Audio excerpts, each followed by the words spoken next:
बाबू जवानी सखी मोहम्मदपुर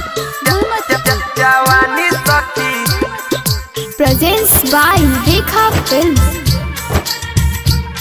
जवानी सखी जवानी सखी दही आई पिराता कुछ कहलो न जाता जो बना के भारो अब सहलो न जाता दही आई पिराता कुछ कहलो न जाता जवानी के भारो अब सहलो न जाता बिना भतार के न मानी जवानी सखी छोड़त पानी मन करे काट के चानी जवानी सखी छोड़त पानी आई पिराता कुछ कहलो न जाता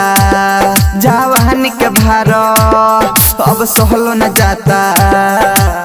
बिना भतार के न मानी जवानी सखी छोड़त पानी मन करे काट के चानी जवानी सखी छोड़त पानी जवानी सखी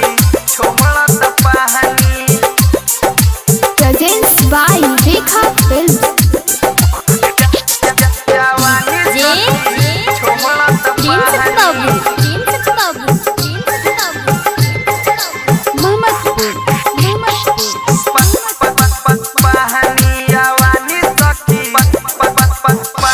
भइल बा लहंगा के भीतर मन करे डाली अपने से थर्मामीटर बहुत ललका पानी कैसे रोकाई तू ही बताव सखी कौन दवाई बढ़ गइल बाटे परेशानी जवानी सखी छोड़त पानी मन करे काट के चानी जवानी सखी छोड़त पानी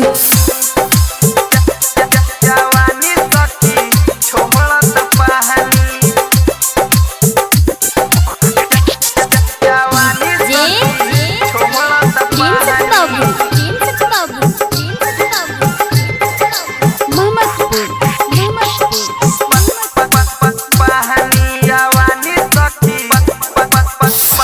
सजने से